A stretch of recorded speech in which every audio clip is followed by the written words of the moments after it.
نبی صلی اللہ علیہ وسلم نے فرمایا نکاح سے بہتر کوئی چیز دو محبت کرنے والوں کے لیے نہیں پائی گئی. حضرت صفیہ کے بارے میں آتا ہے کہ انہیں آپ سے بہت محبت تھی. آپ بیمار ہوئے تو انتہائی حسرت کے ساتھ بولی کاش آپ کی بجائے میں بیمار ہو جاتی. لوگوں نے سنا تو حیران ہوئی یہ کیا کہہ رہی ہیں. آپ نے فرمایا یہ دکھاوا نہیں کر رہی, جھوٹ نہیں کہہ رہی, یہ سچ کہہ رہی ہیں. اس سے کیا پتہ چلتا ہے کہ زبان سے بول کر بھی محبت کا اظہار ضروری ہے, کیونکہ دل کا کس کو معلوم. پھر اسی طرح شوہر کا احسان ماننا چاہیے, اس لیے کہ جو بھی کوئی بھلائی کرے اس کا احسان ماننا ضروری ہے, لیکن شوہر کی بھلائی تو ہر انسان کی بھلائی سے بڑھ کر ہوتی ہے, اس لیے اس کو وقتاً فوقتاً احساس دلانا چاہیے. اب دیکھیں کہ جب کوئی اور انسان ہمیں کوئی چھوٹی سی چیز بھی دے تو ہم کتنے شکر گزار ہوتے ہیں. شوہر قیمتی سے قیمتی تحفہ بھی لائے تو ہم کہتے ہیں یہ کیا لائے. بعض اوقات دیکھا گیا کہ عورتیں ہر وہ چیز جو شوہر گھر میں لے کر اس میں ضرور نقص نکالتی. پھر اسی طرح اپنے انداز سے, اپنی گفتگو سے, اپنی باتوں سے بھی شوہر کو خوش رکھنے کی کوشش کرنی چاہیے. نبی صلی اللہ علیہ وسلم نے فرمایا جس عورت نے اس حال میں انتقال کیا کہ اس کا شوہر اس سے راضی اور خوش تھا تو وہ جنت میں داخل ہوگی. لیکن صرف زبان کی بتائی ہوئی باتیں کافی نہیں, پھر جب تک انسان کا عمل بھی ساتھ شریک نہ ہو.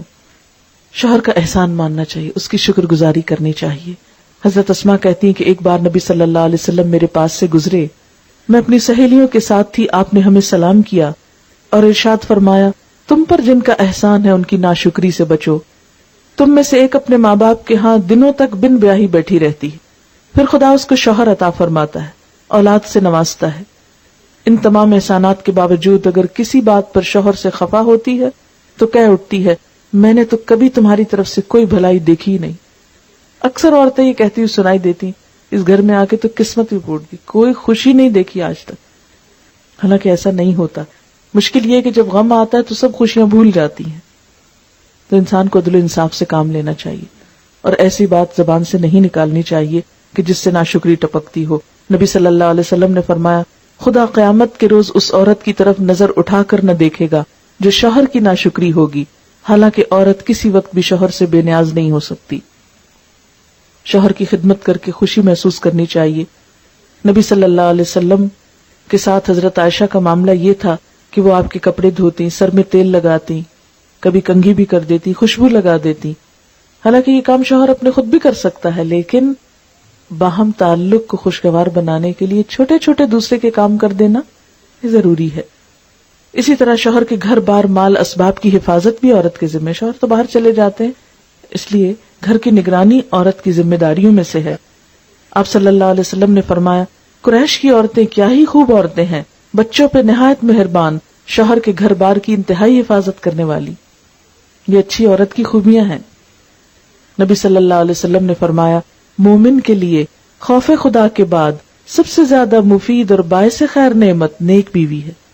جب وہ اسے کسی کام کو کہے تو خوشی سے کر دے, جب اس پہ نگاہ ڈالے تو اس کو خوش کر دے, جب وہ اس کے بھروسے پر قسم کھا بیٹھے تو اس کی قسم پوری کر دے, جب وہ کہیں چلا جائے تو اس کے پیچھے اپنی عزت و آبرو کی حفاظت کرے, اور شوہر کے مال و اسباب کی نگرانی میں شوہر کی خیرخواہ اور وفادار رہے.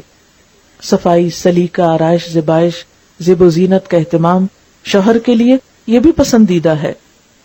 ایک بار حضرت عثمان کی اہلیہ کی حضرت عائشہ سے ملاقات ہوئی تو آپ نے دیکھا کہ بہت سادہ کپڑوں میں ہیں, کوئی بناؤ سنگھار بھی نہیں. تو پوچھا کہ کیا تمہارے شوہر کہیں باہر گئے ہوئے ہیں؟ تو انہوں نے کہا کہ نہیں. تو ان کو بہت تعجب ہوا کہ ایک عورت کے لیے یہ ضروری ہے کہ وہ اپنے شوہر کا دل جیتے. ایک بار ایک صحابیہ حضور صلی اللہ علیہ وسلم کی خدمت میں حاضر ہوئی, اپنے ہاتھوں میں سونے کے کنگن پہنے ہوئے تھے. آپ نے ان کو پہننے سے منع کیا تو کہنے لگی یا رسول اللہ صلی اللہ علیہ وسلم اگر عورت شوہر کے لیے بناؤ سنگار نہ کرے گی تو اس کی نظروں سے گر جائے گی. لہذا یہ پسندیدہ ہے کہ عورت اپنے شوہر کے لیے سب زیب و زینت کرے. مگر ہمارے ہاں بالکل ویلیوز بدل گئی. جب ہم بازار جاتے ہیں تو زیب و زینت بطور خاص کر کے جاتے ہیں, لیکن جب شوہر کے گھر آنے کا وقت ہوتا ہے تو جیسے تیسے میلے کچیلے ہوں. کیا ہوا, یہ تو روز کی بات ہے نا. نہیں, سب سے زیادہ عورت کے حسن کا حقدار اس کا شوہر ہے. تو اللہ تعالیٰ سے دعا ہے کہ وہ ہمیں ان باتوں کی توفیق دے, ان کاموں کی توفیق دے جن سے وہ راضی ہو جائے.